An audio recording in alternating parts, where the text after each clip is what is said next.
बहुत समय पहले की बात है। सोमनगर नाम का एक समृद्ध राज्य था। राजमहल के ऊंचे बुर्जों पर जब सूरज की किरणें पड़तीं तो वे इस तरह झिलमिलाती थीं मानो सोने की दीवारों पर आग जल रही हो। वहां का राजा था विक्रमसेन, एक ऐसा शासक जो अपनी ताकत और संपत्ति पर बेहद घमंड करता था। उसके पास सब कुछ था, सोने के महल, रेशमी पर्दे, सैकड़ों दास दासियाओं और अनगिनत रूपवती स्त्रियां, लेकिन फिर भी उसका मन कभी नहीं भरता था। राजा को न केवल राज करना पसंद था, बल्कि हर सुंदर स्त्री पर अधिकार जमाना उसकी आदत बन चुकी थी। वह मानता था कि उसके राज्य की हर चीज, यहां तक कि किसी की पत्नी भी, उसकी संपत्ति है। महल में रात दिन मदिरा की महक और संगीत की धुनें गूंजती रहतीं। दरबारी कवि और नर्तक राजा की प्रशंसा में गीत गाते और राजा उनके शब्दों में खोकर अपनी हवस को प्रेम का नाम देता। पर उसी राज्य के एक छोटे से गांव में एक साधारण इंसान रहता था, लोहार रामू। रामू मेहनती, ईमानदार और सीधे स्वभाव का था। उसकी भट्टी हमेशा जलती रहती और उसका हथौड़ा लोहे पर बजता रहता था। वह गरीब था, पर उसके चेहरे पर संतोष की चमक थी। उसकी पत्नी का नाम गौरी था, जो अपने नाम की ही तरह गोरी, सुंदर और सबसे बढ़कर बेहद चतुर और समझदार थी। गांव में हर कोई कहता, रामू भले गरीब हो, पर उसकी गौरी के जैसा भाग्य किसी के पास नहीं। गौरी अपने पति से बहुत प्रेम करती थी, लेकिन उसका दिल हमेशा राजा विक्रमसेन की हवस के डर से कांपता रहता था। एक दिन राजा अपने शिकार के सफर पर निकला। जंगल से होते हुए उसका काफिला उस गांव के पास आ निकला जहां रामू और गौरी रहते थे। राजा को प्यास लगी तो उसने पास के कुएं पर रुककर पानी पिया। संयोग से वहीं गौरी भी पानी भरने आई हुई थी। जैसे ही राजा की नजर उस पर पड़ी, वह पल भर को ठहर गया। गौरी का चेहरा पसीने से भीगा हुआ था, पर उस पर एक अद्भुत मासूम चमक थी। उसके बालों से टपकती बूंदें सूरज की रोशनी में मोती जैसी लग रही थीं। राजा ने मन ही मन कहा, ऐसी रूपवती स्त्री मेरे महल में होनी चाहिए। उसने अपने एक सैनिक से पूछा, यह स्त्री कौन है? सिपाही ने झुककर कहा, महाराज, यह लोहार रामू की पत्नी है। राजा के चेहरे पर एक शैतानी मुस्कान फैल गई। लोहार की पत्नी? तो अब लोहार को राजा का मेहमान बनना होगा। उसी शाम गांव में हड़कंप मच गया जब महल से दूत आए। उन्होंने घोषणा की, राजा विक्रमसेन ने आदेश दिया है कि लोहार रामू कल दरबार में उपस्थित हो। उसे विशेष इनाम दिया जाएगा। यह सुनकर रामू घबरा गया, क्योंकि उसने कभी महल का मुंह तक नहीं देखा था। गौरी ने पति की आंखों में डर देखा और उसे सांत्वना देते हुए मुस्कुराकर कहा, डरो मत रामू, राजा का बुलावा शायद तुम्हारे परिश्रम का फल हो। लेकिन अंदर ही अंदर वह जानती थी कि यह बुलावा किसी बुरे इरादे का संकेत है। वह रात भर सोचती रही। राजा की आंखों में जो चमक थी, वह सिर्फ प्यास की नहीं थी, वह हवस की आग थी। अगले दिन रामू नए कपड़े पहनकर दरबार पहुंचा। राजा अपने भव्य सिंहासन पर बैठा था और उसके बगल में मंत्री और सैनिक खड़े थे। राजा ने मुस्कुराते हुए कहा, अरे रामू, सुना है तू बहुत मेहनती लोहार है, तेरे हाथ में तो जादू है। रामू ने झुककर विनम्रता से कहा, महाराज, यह सब आपकी कृपा है। राजा ने अपनी योजना बताते हुए कहा, मैं चाहता हूं कि तू मेरे लिए एक खास तलवार बनाए, ऐसी तलवार जिसमें कभी जंग न लगे और जिसकी धार कभी कुंद न हो। रामू ने सिर झुकाकर आदेश स्वीकार किया। जैसा आदेश महाराज। राजा ने उसे कुछ सोना और चांदी देते हुए अपनी शर्त रखी। पर शर्त यह है कि जब तक तलवार तैयार न हो, तू दरबार के पास ही रहेगा। रामू ने अनजाने में सिर हिला दिया। राजा का इरादा साफ था, जब तक रामू दरबार में कैद रहेगा, गौरी गांव में अकेली रहेगी। उसी रात राजा ने अपने भरोसेमंद सैनिकों को आदेश दिया, कल रात तुम लोग गांव जाओ और उस लोहार की पत्नी को महल में बुला लाओ। कह देना राजा ने उसे इनाम देने के लिए बुलाया है। पर राजा यह नहीं जानता था कि गौरी केवल सुंदर नहीं, बल्कि अत्यधिक चालाक भी थी। रात के समय जब सैनिक आए तो गौरी ने उन्हें दूर से ही आते देख लिया। उसने तुरंत दरवाजे के पास जल रहे मिट्टी के तेल के दीपक को बुझाकर अंधेरा कर दिया और खुद एक पर्दे के पीछे छिप गई। सैनिकों ने दरवाजा खटखटाया और कहा, राजा का आदेश है, हमारे साथ चलो। गौरी ने अंदर से अपनी आवाज बदलकर पूछा, राजा ने क्या कहा? किस इनाम की बात कर रहे हो? एक सैनिक ने उत्तर दिया, राजा ने कहा है कि तेरे पति के काम से खुश होकर वह तुझे महल में बुला रहे हैं। गौरी ने धीरे से कहा, ठीक है, मैं आती हूं, पर मेरी एक शर्त है। सैनिकों ने हैरान होकर पूछा, कौन सी शर्त? गौरी बोली, मैं राजा के दरबार में वैसे ही जाऊंगी जैसे कोई रानी जाती है, पूरे श्रृंगार में, लाल जोड़े में और अपनी चुनरी से चेहरा ढंककर। कल सूर्योदय होते ही आना। सैनिकों ने सोचा कि यह कोई बड़ी बात नहीं है। उन्होंने हां कहा और लौट गए। लेकिन उसी रात गौरी ने एक अद्भुत योजना बना ली थी। सुबह होने से पहले गौरी अपनी पड़ोसन, एक लगभग अंधी वृद्धा के पास गई। उसने उनसे निवेदन किया, मां, राजा ने मुझे बुलाया है, लेकिन मैं डरती हूं। तुम मेरी जगह यह लाल जोड़ा पहन लो और बस राजा के सामने जाकर सिर झुका लेना, बाकी मैं संभाल लूंगी। बूढ़ी औरत ने हंसकर कहा, बेटी, तेरी बुद्धि तो किसी रानी जैसी है। चल, मैं तेरे लिए यह कर दूंगी। सुबह जब सैनिक आए तो उन्होंने लाल जोड़े में चेहरा ढंके बैठी औरत को गौरी समझ लिया। वे उसे पालकी में बिठाकर महल ले गए। राजा ने जब पालकी से उतरती स्त्री को देखा तो मुस्कुराते हुए कहा, आओ गौरी, आज से तुम मेरी रानी हो। लेकिन जैसे ही उसने घूंघट उठाया तो उसके सामने झुर्रियों से भरा चेहरा और बिना दांतों वाली एक मुस्कान दिखाई दी। राजा की आंखें फटी की फटी रह गईं। सारा दरबार ठहाकों से गूंज उठा। राजा शर्म और गुस्से से कांप उठा और गरजा, यह धोखा किसने किया? वृद्धा कांपती हुई आवाज में बोली, महाराज, आपकी रानी तो अभी गांव में है। उसने कहा था कि मैं आकर आपको नमस्कार कर दूं। राजा समझ गया कि वह एक चतुर स्त्री के हाथों मूर्ख बन चुका है। उस रात राजा ने अपने मंत्री से कहा, यह औरत सिर्फ सुंदर नहीं, बहुत चालाक भी है। अब मैं उसे हासिल करूंगा, चाहे कुछ भी हो जाए। उधर गौरी ने भी ठान लिया था कि अब वह राजा को उसकी अपनी ही चाल में फंसाएगी। दरबार में हुई फजीहत से राजा विक्रमसेन आग बबूला हो गया। उस रात उसने अपने कक्ष की हर कीमती वस्तु तोड़ डाली। उसका घमंड चकनाचूर हो गया था और अब वह सिर्फ वासना नहीं बल्कि प्रतिशोध की आग में जल रहा था। उसने अपने धूर्त मंत्री बुद्धिसेन को बुलाया। राजा गरजा, बुद्धिसेन, उस औरत ने मेरा अपमान किया है। पूरी सभा के सामने मुझे हंसी का पात्र बना दिया। मैं उसे तड़पता हुआ देखना चाहता हूं। कोई ऐसी योजना बनाओ कि वह खुद चलकर मेरे कदमों में आ गिरे। मंत्री बुद्धिसेन ने अपनी दाढ़ी सहलाते हुए कुटिल मुस्कान के साथ कहा, महाराज, शेरनी को पकड़ने के लिए उसके शावक को फंसाना पड़ता है। गौरी की शक्ति उसका पति रामू है, जो अभी हमारी कैद में है। हम उसे सीधे सीधे नहीं बुलाएंगे, हम उसे आने पर मजबूर कर देंगे। कैसे? राजा ने अधीर होकर पूछा। मंत्री ने अपनी योजना बताई। हम रामू को एक ऐसा काम देंगे जो असंभव हो। जब वह उसे पूरा नहीं कर पाएगा तो हम उसे मृत्युदंड की घोषणा करेंगे। फिर गौरी के पास अपने पति को बचाने के लिए आपके सामने समर्पण करने के अलावा कोई रास्ता नहीं बचेगा। यह सुनकर राजा की आंखों में एक क्रूर चमक लौट आई। उसने कहा, योजना उत्तम है, उसे ऐसा ही कोई काम दिया जाए। अगली सुबह रामू को, जो अब तक एक शाही मेहमान की तरह रखा जा रहा था, जंजीरों में जकड़कर राजा के सामने पेश किया गया। राजा ने एक पत्थर की शिला की ओर इशारा करते हुए कहा, लोहार, तेरी कारीगरी की बहुत प्रशंसा सुनी है। अब हम तेरी असली परीक्षा लेंगे। तुझे इस पत्थर की शिला से लोहे की तरह खींचकर एक पतली लचीली रस्सी बनानी है, ऐसी रस्सी जिसे गांठ भी लगाई जा सके। इसके लिए हम तुझे 7 दिन का समय देते हैं। अगर तू सफल रहा तो तुझे मुंह मांगा इनाम मिलेगा, और अगर नहीं तो तेरा सिर धड़ से अलग कर दिया जाएगा। यह सुनकर रामू के पैरों तले जमीन खिसक गई। पत्थर से रस्सी बनाना, यह तो असंभव था। उसने गिड़गिड़ाकर कहा, महाराज, यह अन्याय है। पत्थर से रस्सी कोई कैसे बना सकता है? यह तो... चुप रहो, राजा दहाड़ा। राजा का आदेश अंतिम होता है। ले जाओ इसे। सैनिक रामू को घसीटते हुए एक अंधेरी कोठरी में ले गए और उस पत्थर की शिला को भी वहीं पटक दिया। रामू को समझ आ गया कि यह तलवार बनाने का बहाना नहीं, बल्कि उसे और गौरी को फंसाने का एक भयानक जाल था। उसी दिन राजा का एक दूत गौरी के पास यह संदेश लेकर पहुंचा, तुम्हारे पति को एक विशेष कार्य दिया गया है।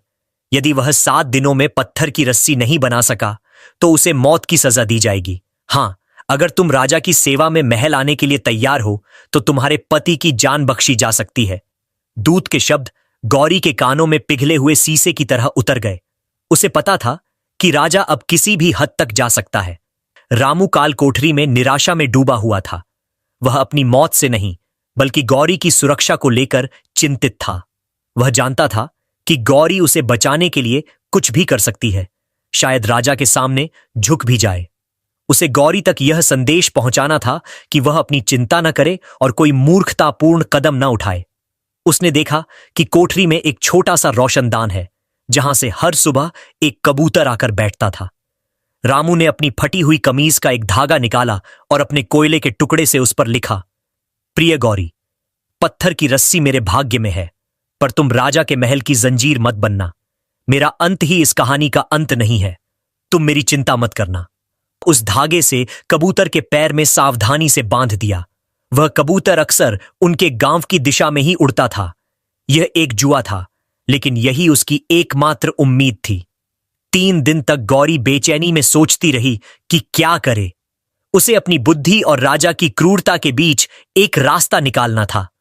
चौथे दिन सुबह जब वह अपने आंगन में बैठी थी, तो वही कबूतर उसके पास आकर बैठ गया। गौरी की नजर उसके पैर में बंधे धागे पर पड़ी। उसने कांपते हाथों से उसे खोला और रामू का संदेश पढ़ा। संदेश पढ़ते ही उसकी आंखों से आंसू बह निकले, लेकिन अगले ही पल उसके चेहरे पर एक दृढ़ निश्चय की कठोरता आ गई। रामू ने उसे रास्ता दिखा दिया था। अब उसे केवल अपने पति को नहीं, बल्कि राजा के अहंकार को भी तोड़ना था।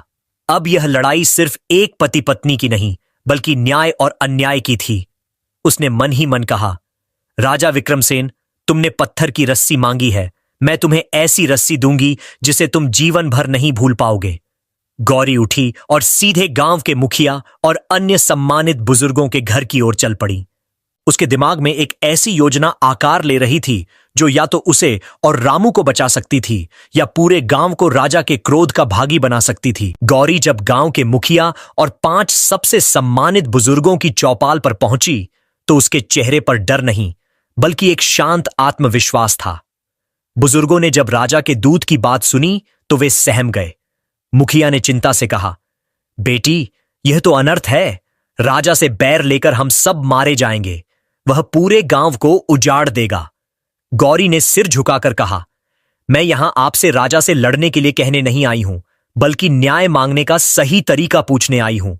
हमारा धर्म कहता है कि राजा की आज्ञा का पालन करना प्रजा का कर्तव्य है ना? सभी ने सहमति में सिर हिलाया। गौरी ने अपनी बात आगे बढ़ाई, तो मेरे पति रामू राजा के एक सच्चे सेवक होने के नाते उनकी हर आज्ञा का पालन करना चाहते हैं। वह पत्थर की रस्सी बनाने के लिए दिन रात एक कर देंगे, पर एक समस्या है। एक बुजुर्ग ने पूछा, कैसी समस्या? गौरी ने बड़ी मासूमियत से कहा, रामू एक साधारण लोहार है। उसने आज तक सिर्फ लोहा देखा है, उसे गलाया है और उसे आकार दिया है। उसने अपनी जिंदगी में कभी पत्थर की रस्सी नहीं देखी। वह जानता ही नहीं कि वह दिखती कैसी है, कितनी मोटी होती है या कितनी मजबूत होती है। वह राजा के लिए कोई साधारण वस्तु बनाकर उनका अपमान नहीं करना चाहता। मुखिया ने उलझन में कहा, तो तुम कहना क्या चाहती हो? साफ साफ बताओ। गौरी ने अपनी योजना का अंतिम पत्ता खोला। हम सब मिलकर राजा को एक विनम्र पत्र भेजेंगे। हम उनसे कहेंगे कि महाराज, हमारा लोहार आपकी आज्ञा पूरी करने के लिए तैयार है, पर वह सर्वश्रेष्ठ वस्तु बनाना चाहता है। कृपा करके आप अपने शाही खजाने से या अपने पूर्वजों के संग्रह से पत्थर की रस्सी का एक छोटा सा नमूना भिजवा दें।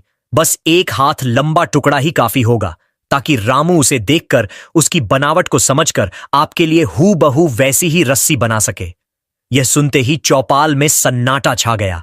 फिर एक बुजुर्ग के चेहरे पर मुस्कान आई और देखते ही देखते सभी के चेहरे खिल उठे।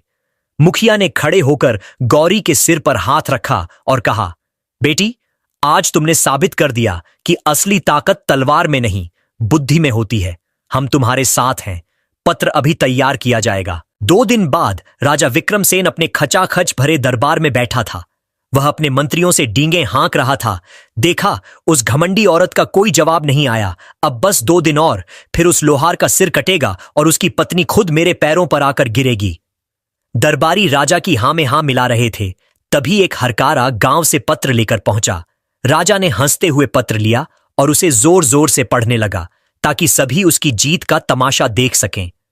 आदरणीय महाराज विक्रमसेन, सोमनगर की प्रजा आपके चरणों में प्रणाम करती है। राजा की मुस्कान और चौड़ी हो गई। आपके आदेशानुसार आपका सेवक लोहार रामू पत्थर की रस्सी बनाने के लिए पूरी तरह से तैयार है।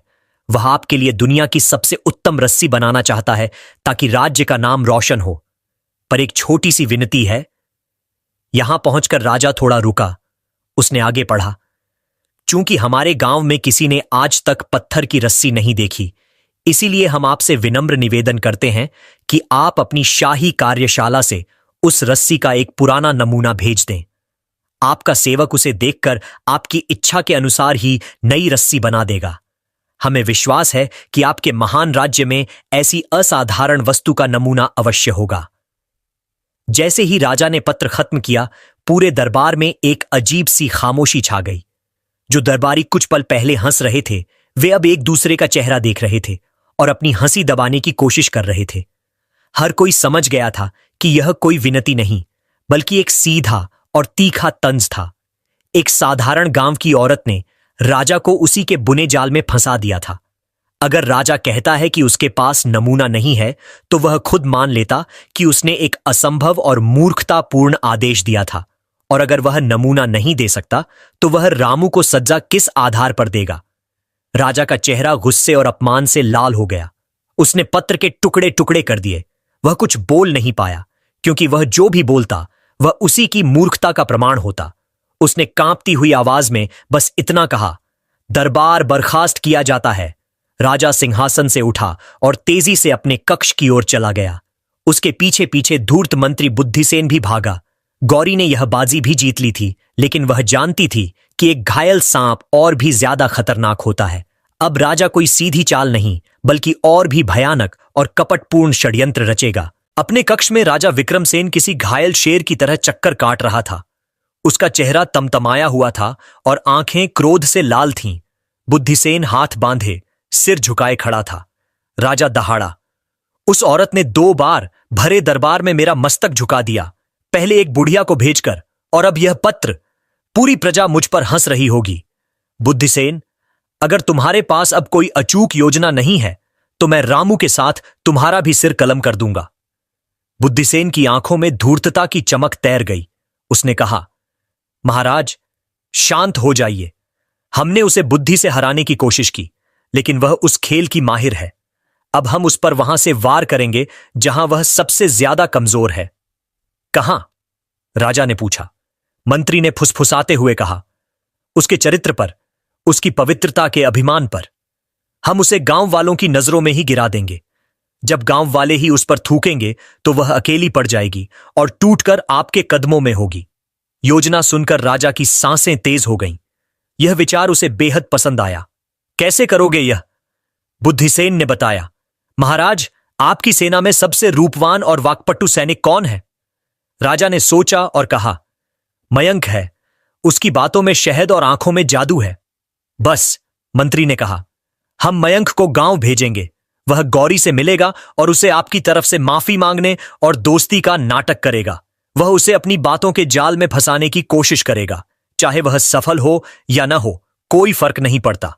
1-2 दिन बाद मयंक लौटकर पूरे दरबार में यह कहानी फैला देगा कि गौरी का चरित्र ठीक नहीं है और उसने पति की अनुपस्थिति में उसे अपने घर पर आमंत्रित किया। राजा की क्रूर हंसी पूरे कक्ष में गूंज उठी। वाह मंत्री, यह योजना है। जब उस पर चरित्रहीन होने का दाग लगेगा, तो कोई उसकी बुद्धिमानी की प्रशंसा नहीं करेगा। फिर हम न्याय का ढोंग करेंगे। अगले दिन सैनिक मयंक एक साधारण नागरिक के भेष में गौरी के गांव पहुंचा। उसने गौरी को उसके घर के बाहर काम करते देखा और उसके पास जाकर बड़ी विनम्रता से कहा, देवी, मैं महल का एक कर्मचारी हूं। मैं राजा के अन्यायपूर्ण व्यवहार से बहुत दुखी हूं। मैं और कुछ अन्य दरबारी आपकी बुद्धिमानी के कायल हैं और चुपके से आपकी मदद करना चाहते हैं। गौरी ने उसे सिर से पांव तक देखा। उसकी आंखें मयंक के चिकने चुपड़े चेहरे के पीछे का सच पढ़ रही थीं। उसने बिना कोई भाव दिखाए रूखे स्वर में कहा, मुझे किसी की मदद की आवश्यकता नहीं है। मेरा विश्वास मेरे पति के साथ और ईश्वर के न्याय पर है।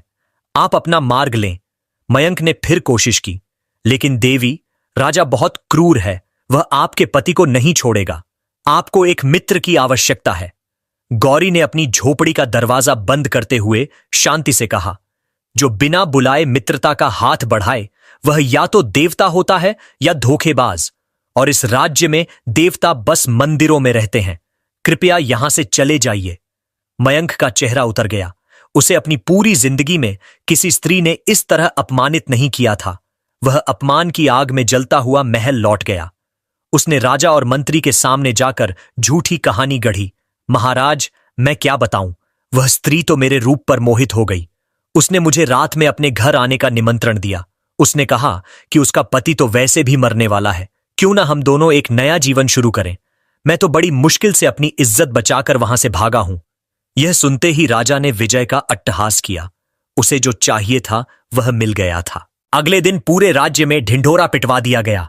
सुनो सुनो सुनो, लोहार रामू की पत्नी गौरी पर अपने पति को धोखा देने और परपुरुष को अपने घर बुलाने का गंभीर आरोप लगा है।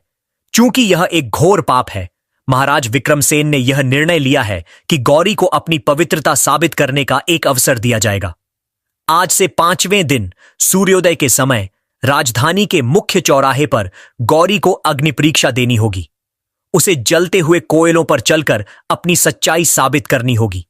यदि वह सफल रही तो उसे और उसके पति को सम्मान सहित मुक्त कर दिया जाएगा, और यदि उसके पैर जल गए तो उसे पापी मानकर मृत्यु दंड दे दिया जाएगा। यह घोषणा जब गांव पहुंची तो हाहाकार मच गया। जिन गांव वालों ने गौरी की बुद्धि की प्रशंसा की थी, वे अब डर और संदेह से पीछे हट गए। चरित्र का आरोप बहुत गंभीर था। अग्नि परीक्षा का नाम सुनकर ही लोगों की रूह कांप गई। मुखिया और बुजुर्ग भी चुप हो गए। यह मामला अब बुद्धि का नहीं बल्कि आस्था और अंधविश्वास का बन गया था। गौरी अपनी झोपड़ी में अकेली खड़ी थी। उसने घोषणा सुनी और उसकी आंखें बंद हो गईं। राजा ने उसे हर तरफ से घेर लिया था। बाहर जलते कोयलों का रास्ता था और भीतर समाज के संदेह और अविश्वास की आग। उधर काल कोठरी में बंद रामू तक भी यह खबर पहुंची। यह सुनकर वह पागल सा हो गया। वह लोहे के दरवाजे पर अपना सिर पटकने लगा। उसकी पत्नी, उसकी गौरी, जिसके चरित्र की वह कस्में खा सकता था, उस पर ऐसा लांछन, और उसे बचाने के लिए वह कुछ नहीं कर सकता था। गौरी के पास अब 5 दिन थे। 5 दिन यह तय करने के लिए कि वह जलते कोयलों पर चलेगी या राजा के अहंकार को जलाने के लिए एक नई और भी भयानक योजना बनाएगी। इस बार दांव पर सिर्फ रामू की जान नहीं बल्कि उसका अपना अस्तित्व और सम्मान था। गांव में जहां मातम और फुसफुसाहट का माहौल था, वहीं गौरी की झोपड़ी में एक अद्भुत शांति थी। उसने अगले 2 दिन किसी से बात नहीं की। वह न रोई न चिल्लाई। वह बस सुबह उठती, ईश्वर की प्रार्थना करती और अपने घर के कामों में लगी रहती, मानो कुछ हुआ ही ना हो। उसकी यह शांति गांव वालों के लिए रहस्य बन गई। कुछ ने कहा कि वह सदमे में पागल हो गई है। दूसरों ने कहा कि शायद वह कोई डायन है जिसे आग का डर ही नहीं। रामू के पास कोठरी में खाना ले जाने वाला एक बूढ़ा सिपाही था, जिसके मन में रामू के लिए थोड़ी दया थी। रामू ने जब उससे गिड़गिड़ाकर गौरी का हाल पूछा तो सिपाही ने बताया, वह बिल्कुल शांत है, न आंखों में आंसू, न चेहरे पर शिकन, बस एक अजीब सा तेज है उसके चेहरे पर। यह सुनकर रामू की छटपटाहट और बढ़ गई। वह गौरी को जानता था। उसकी यह शांति किसी आने वाले तूफान का संकेत थी। अग्नि परीक्षा से ठीक 2 दिन पहले गौरी ने स्नान किया, सबसे अच्छा वस्त्र पहना और अपनी झोपड़ी से बाहर निकली। वह राजधानी की ओर पैदल ही चल पड़ी। गांव वाले उसे जाते हुए देखते रहे। किसी की हिम्मत नहीं हुई उसे रोकने या कुछ पूछने की। लेकिन गौरी राजा के महल नहीं गई। वह सीधे राज्य के सबसे बड़े मंदिर पहुंची, जहां राजगुरु यानी राज्य के मुख्य पुजारी निवास करते थे। राजगुरु एक ज्ञानी लेकिन परंपरावादी व्यक्ति थे और राजा भी उनके धार्मिक आदेशों को टालने का साहस नहीं करता था। गौरी उनके चरणों में बैठ गई। राजगुरु ने उसे देखा और कहा, पुत्री, हमने तुम्हारे बारे में सुना। यदि तुमने पाप किया है तो पश्चाताप करो, और यदि निर्दोष हो तो ईश्वर पर भरोसा रखो। गौरी ने हाथ जोड़कर कहा, हे गुरुवर, मुझे ईश्वर पर पूरा भरोसा है और मैं अपनी पवित्रता को प्रमाणित करने के लिए अग्नि परीक्षा हेतु सहर्ष तैयार हूं। मैं यहां आपसे कोई रियायत मांगने नहीं आई हूं। मैं तो बस यह सुनिश्चित करने आई हूं कि यह परीक्षा पूरी तरह से धर्म और शास्त्रों के अनुसार हो, ताकि न्याय पर कोई उंगली न उठा सके। राजगुरु उसकी निडरता से प्रभावित हुए। उन्होंने कहा, कैसा धर्मपुत्री, तुम्हें जलते कोयलों पर चलना होगा, यही धर्म है। गौरी ने बड़ी विनम्रता से कहा, गुरुवर, आप सही कहते हैं, मेरा शरीर अग्नि को समर्पित होगा, लेकिन उस अग्नि से निकला हुआ निर्णय, यानी मैं पवित्र हूं या अपवित्र, इसकी घोषणा कौन करेगा? क्या कोई साधारण सैनिक करेगा या कोई मंत्री करेगा? शास्त्रों के अनुसार ईश्वर अपना न्याय राजा के माध्यम से प्रकट करते हैं। राजा ही धरती पर ईश्वर का प्रतिनिधि और धर्म का रक्षक है। राजगुरु उलझन में पड़ गए। तुम कहना क्या चाहती हो? गौरी ने अपनी अंतिम, सबसे घातक चाल चली। मैं चाहती हूं कि जब मैं अग्निपथ पर चलूं तो पथ के दूसरे छोर पर स्वयं महाराज विक्रमसेन खड़े हों। जब मैं जलते कोयलों को पार कर लूं तो महाराज अपने हाथों से मेरा हाथ थाम कर मुझे बाहर निकालें और मेरी पवित्रता की घोषणा करें। यदि मैं सच में पवित्र हूं तो धर्म की रक्षा करने वाले राजा को मेरा स्पर्श करने से कोई हानि नहीं होगी, और यदि मैं पापी हूं तो मेरे स्पर्श मात्र से अधर्म का साथ देने वाले राजा तक भी अग्नि का ताप अवश्य पहुंचेगा। यही सच्चा न्याय होगा गुरुवर। क्या आप नहीं चाहेंगे कि न्याय की प्रक्रिया में राज्य का सर्वोच्च धर्माधिकारी स्वयं शामिल हो? यह सुनकर राजगुरु निशब्द रह गए। गौरी ने धर्म, परंपरा और राजधर्म को एक ऐसे तर्क में बांध दिया था जिसे काटना असंभव था। एक स्त्री की पवित्रता की परीक्षा अब सीधे सीधे राजा के धर्म और साहस की परीक्षा बन गई थी। यदि राजा मना करता है तो इसका अर्थ होगा कि उसे अपने ही न्याय पर भरोसा नहीं है, या वह एक पापी स्त्री को छूने से डरता है।